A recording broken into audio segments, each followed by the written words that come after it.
So that's my little tip for you guys.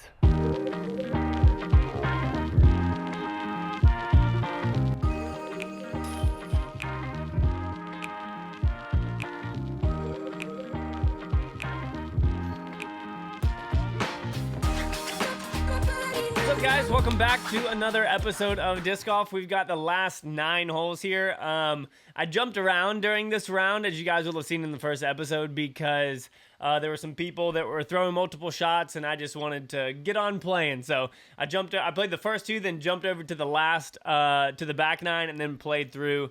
So here we are starting off. We're starting off 3 down. Let's jump into it. All right, so I'm gonna throw the Sapphire here on a pretty big hyzer and let it flip up a little bit flatter on the corner and push a little bit straighter. I just have to make sure that I actually release it on the hyzer, otherwise we might end up in trouble. Yeah, that's pushing. Oh yeah, that's good. So that's a little bit of a secret tip. I guess it's not really a secret tip, but a lot of people don't think to do this a lot, is a hole that looks like it's just a solid hyzer. Generally you're like, okay, I'm just gonna rip out an understable disc flat. And you still end up kind of diving to the left. But one thing that I've been working on a lot lately is throwing understable plastic on, like, almost vertical, to where it holds that and gets around the corner and then stands up and like runs pretty straight. I just threw the Diamond and I threw the Sapphire. I've never thrown them on this hole before, and these are by far the best shots that I've ever had on this hole. This is literally the first time that I've ever done that. I carried probably, honestly, 70 feet further than I normally do. Like, look at this. So for those of you that know this hole, here's the Sapphire. Why can you not see it? Oh, it's in the light. There's the Diamond, and the hole's right there. Normally I'm like back up in here somewhere throwing a sidearm, and here I'm still throwing a sidearm, but it just pushed so much further forward. So that's my little tip for you guys today, is if you want a disc to go left and then straight, which is like a weird concept, throw something understable on a hyzer. It'll go left and then it'll flip up, go straight, and then end up left as well. All right, so I'm just gonna throw the Bounty here on a little bit of a turnover.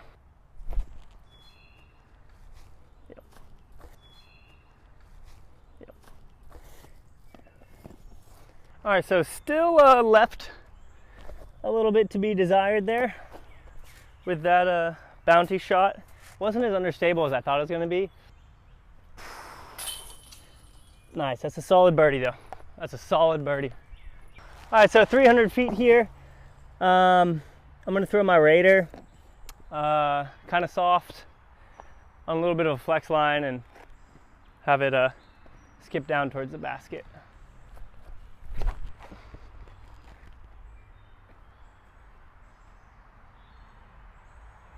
That's money, dude. That's my play on this hole now. Let's go. So that little flex line has been working great for me. I did that with my buddy the round before this, and it allows you to come in behind this tree instead of trying to miss it with a straight shot. So that's another solid birdie right there. All right, so we're over on hole 3, and my mic was off for some reason. I think it was because I literally ran over here to continue playing from hole 18. You can see there's 2 people in front of me that just walked off to the right side. I threw my Bounty here and did really, really good. And then there was a group of 3 right behind me. So I was just frustrated, man, with how crowded it was. It made it difficult to film and everything. I talk about that a little bit later as well. But we had a good drive there that was kind of rushed, but the second shot was solid. I just ended up missing my putt there, so that's going to end up being a par. But I'm going to throw the Gatekeeper off here, 305 feet. Just going to try and release it flat and let it push all the way down to the basket. Oh no. Get sneaky all the way down there. Wow, that was lucky. That was not a good shot. I'm going to throw my Bounty on a hyzer too and see what I can do with that. A little too much hyzer, but that's better. All right, so I definitely left myself with a putt here. So we got to look We gotta look at birdie. But just because we have a look, no. It does mean that we're gonna make it. If I have a look at birdie, I need to make it. That's what I need to do. Same putt as last time. That's short. Gosh. I feel like I'm rushing too because there's a group of guys right behind me, and then I just heard them tell someone he can play through. So yeah, I can already see the guy getting to the tee pad. Like, I'm so happy that the sport's growing, but I gotta start coming out in the early morning and playing. All right, so normally I throw a sidearm here, but they've been ending up a little bit too far right. So I'm gonna throw this diamond. It's a max weight diamond. I'm gonna throw it flat and hopefully expect it to come back towards the basket once it runs out of speed.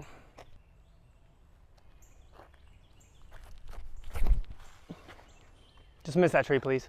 Come back left. Okay, that was way more understable than it's ever been. All right, so we are way off the fairway over here. Straddle putt, which I don't like doing, but that's it. Oh my gosh, if it hadn't hit that branch.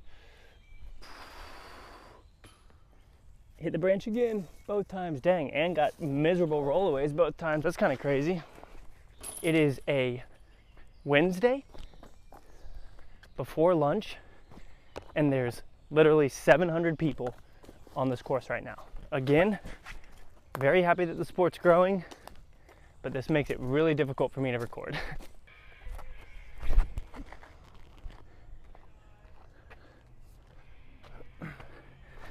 Thanks, guys. All right, so those guys let me play through, and that was a really good shot right there. They actually changed this pin location. It's now always a par 4, when before it was a par 3, pretty much where I just threw my disc. So that basket's no longer there, so we got to try and get down here to this basket for a look for a birdie. Yeah, so this kind of sucks because I never got a birdie on it when it was in this location, and this is like the perfect shot for it. So I'm gonna throw my Ruby just because I can be a little more gentle with it, and just get it down there towards the basket. Skip for me. Oh yeah, that works. A disc is so good at going straight when you just baby it a little bit. But I'm okay with this because that's a birdie for us. Let's go, guys. All right, so throwing this brand new Felon flat and straight because it is so overstable that it will turn over towards the basket really, really well for me. Come on, tighter. That'll give me a putt, but I definitely threw it a little bit too far left.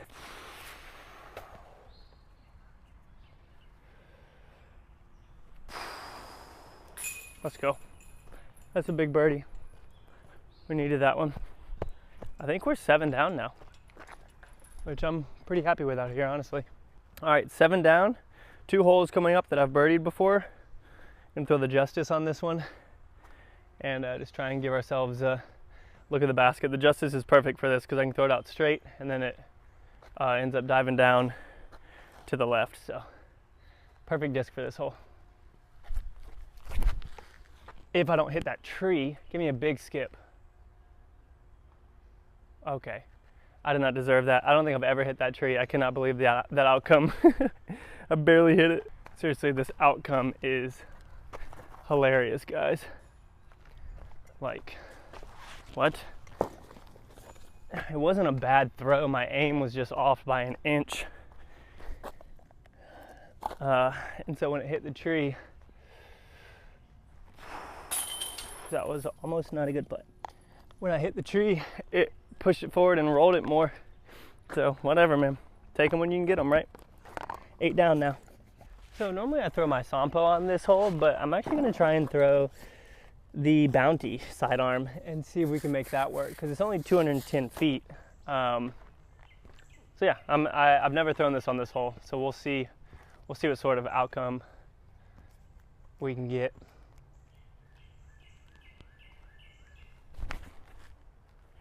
Stand up. It's gonna roll. Yeah, that's what I thought was gonna happen. All right, see if we can make something happen here. It's pretty low, so honestly I think I'm gonna try and putt with my Ruby here. See if we can get a little anhyzer into the basket. I overbid that. I shouldn't have done that. I should have just putted. I don't know why I was trying to run that. Yeah, that wasn't a smart play here by any means. Now we got a big putt coming back.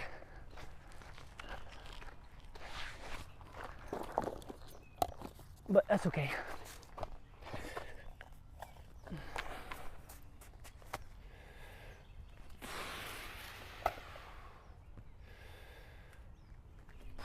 Too high. Unbelievable. And honestly, I just I don't know. I'm gonna be honest, I'm really annoyed playing with 7,000 people in front and behind me. That'll be a bogey. All right, so goodness gracious, it's hot. Stupid bogey right there. I'm sorry that I just expressed my frustration right there. It's just,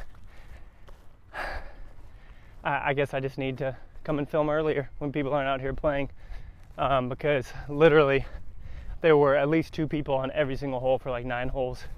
And so it just makes me feel awkward filming, not because I'm embarrassed of what I do or anything, but just oh, should I film this hole when you guys asked me to play through? It's just awkwardness. And it's just frustrating. So I apologize if you're new to playing, keep playing. The only reason that it's frustrating for me is because I'm trying to film. If I was just out here playing by myself, then I'd be stoked that all these people were out here, you know?